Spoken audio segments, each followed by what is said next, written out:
आशाराम बापू का नैनीताल से बहुत पुराना और गहरा नाता रहा है। आशाराम 1960 के दशक में नैनीताल के इस आश्रम में आए थे और उन्होंने इस आश्रम के महंत से दीक्षा लेने की इच्छा जताई, मगर स्वामी लीलाशाह आसाराम के स्वभाव को भांप गए थे और उन्होंने आशाराम को दीक्षा देने से मना कर दिया, जिसके बाद आशाराम लंबे समय तक आश्रम में रहा और यहाँ रहकर तपस्या करी और एक बार फिर वो स्वामी लीलाशाह की दीक्षा लेने के लिए गया, मगर इस बार स्वामी जी ने आशाराम को आश्रम से भगा दिया। नैनीताल से 3 किलोमीटर दूर स्थित हनुमानगढ़ी के पास ही लीलाशाह आश्रम है और इसी आश्रम से जुड़ा है आशाराम का पुराना रिश्ता, क्योंकि आशाराम 1960 से लेकर कई सालों तक नैनीताल के इस आश्रम में आते रहे हैं, जहां इन्होंने स्वामी लीलाशाह से दीक्षा लेने की इच्छा जताई थी, लेकिन स्वामी ने आशाराम को दीक्षा देने से मना कर दिया था, क्योंकि स्वामी लीलाशाह को आशाराम की हरकतों का अंदेशा हो गया था, जिसके बाद स्वामी जी ने आशाराम को आश्रम से भगा दिया। दुष्कर्मी आशाराम बापू को नैनीताल के स्वामी लीलाशाह ने भी इन्हीं हरकतों के कारण 60 साल पहले अपने आश्रम से बाहर निकाल दिया था। आशाराम बापू स्वामी लीलाशाह के आश्रम में अपनी पत्नी को लेकर उनका शिष्य बनने पहुंचा था, लेकिन स्वामी ने उसे गृहस्थ आश्रम वाला बताकर बाहर ढकेल दिया था। आशाराम बाबू भी को देख करके नाराज थे। वो पहनाओ राजसी तामसी पहनते हो, सादगी पहनो करके कहते थे। उनके साथ तो एक आध महीना रहते थे अपना इस पेड़ के नीचे। आशाराम भी पहले तो अच्छी तपस्या करता था, बाद में अहम हो गया ना, कि मैंने बता दिया 3 परीक्षाओं में पास होना नहीं। संत बाद में जो शिष्य वगैरह बाद में बने, पहले तो साधना करता था, 6ठा अध्याय भगवत गीता का पाठ पढ़ना और साधना करता था। बाद में जब अहम हो गया तो बाद में गड़बड़ हो गई, चरित्र भ्रष्ट हो गया। उस टाइम जो भी गलतियां करते रहा आशाराम दबते रहे, ऊंचे अधिकारी भक्त ठहरे, दबाते रहे केस बात को। एक दिन फोड़े के माफूक फट गया। गलती कब तक दबेगी, दीवार को भी कान होते हैं, सब पता पड़ जाता है समाज।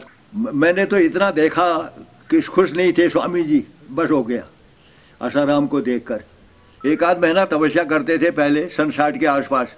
दुनिया के सामने ढोंगी पाखंडी बाबा के रूप में अब उजागर हुए दुष्कर्मी आशाराम की पोल नैनीताल में लगभग 60 साल पहले ही खुल गई थी।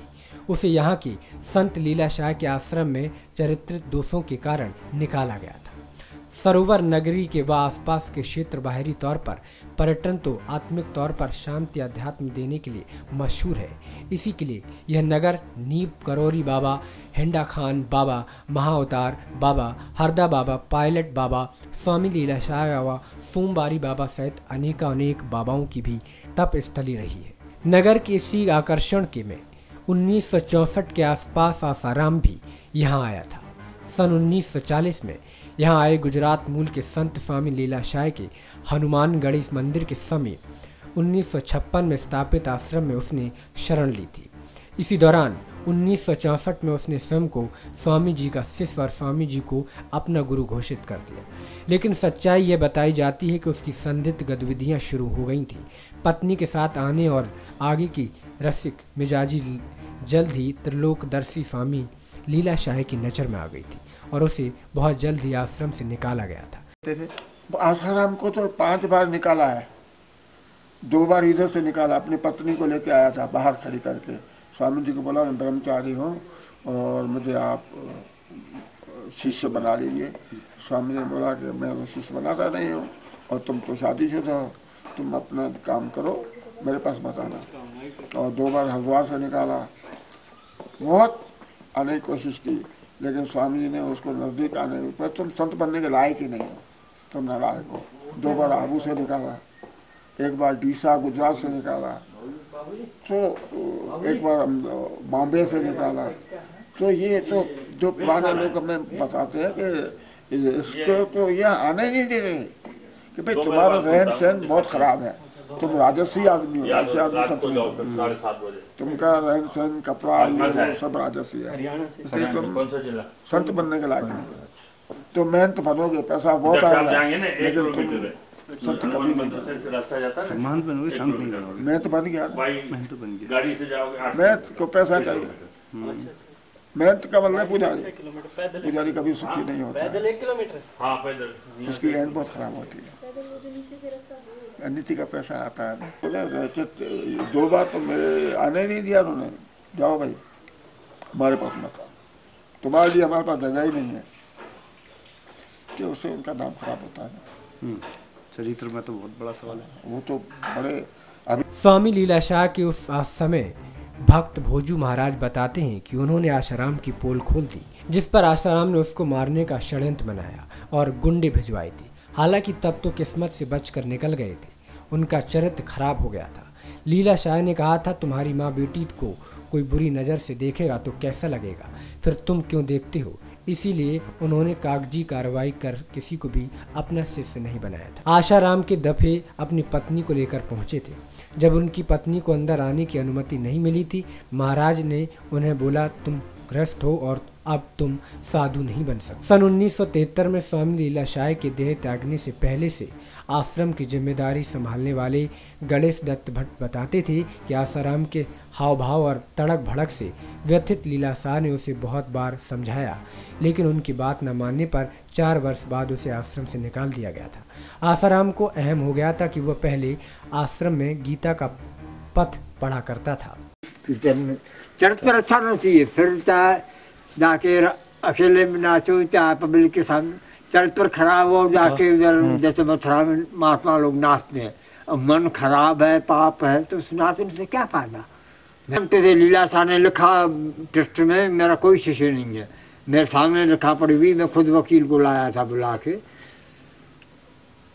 सब जगह ऐसे ही लिखा पूरे भारत में, मेरा कोई शिष्य नहीं। क्योंकि लीलाशाह बोलते थे, तुम्हारी माँ बहन को कोई खराब नज़र से देखे तुमको अच्छा लगेगा, फिर तुम क्यों देखते दूसरी की बेटी को, बहन को। मंदिर में जाते हो, राम का नाम लो तो हृदय से राम का नाम लो। महात्मा गांधी ने हे राम कहा तो हृदय से कहा ना। हाँ, निकाल दिया था मेरे साथ, सच्ची बात।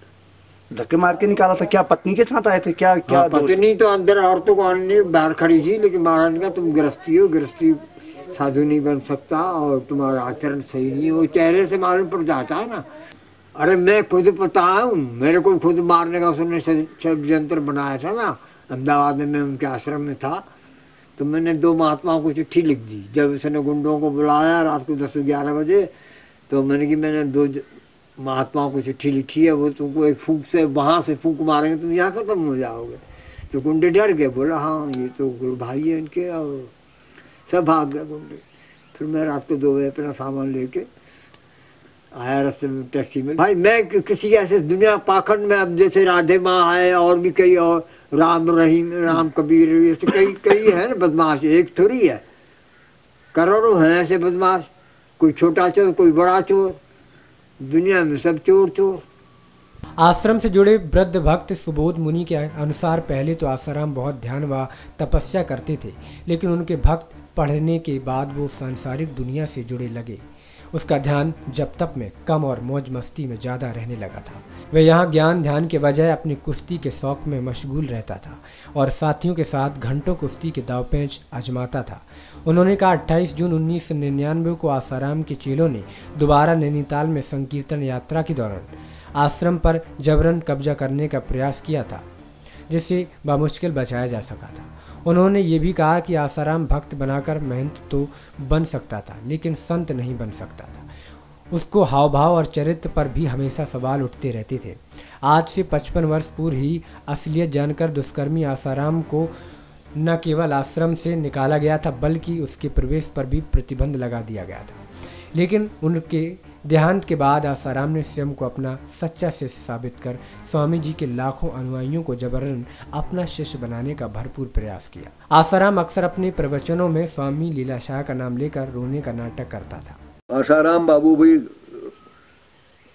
को देख करके नाराज थे। वो पहनाओ, राजसी तामसी पहनते हो, सादगी पहनो करके कहते थे। उनके साथ तो 1 आध महीना रहते थे अपना इस पेड़ के नीचे। आसाराम भी पहले तो अच्छी तपस्या करता था, बाद में अहम हो गया। अहम हो गया ना कि मैंने बता दिया ये 3 परीक्षाओं में पास होना नहीं। संत बाद में जो शिष्य वगैरह बाद में बने, पहले तो साधना करता था, 6वां अध्याय भगवत गीता का पाठ पढ़ना और साधना करता था। बाद में जब अहम हो गया तो बाद में गड़बड़ हो गई, चरित्र भ्रष्ट हो गया। उस टाइम जो भी गलतियां करते रहा, आसाराम दबते रहे, ऊंचे अधिकारी भक्त ठहरे, दबाते रहे केस बात को। एक दिन फोड़े के माफूक फट गया। गलती कब तक दबेगी, दीवाल को भी कान होते हैं, सब पता पड़ जाता है समाज।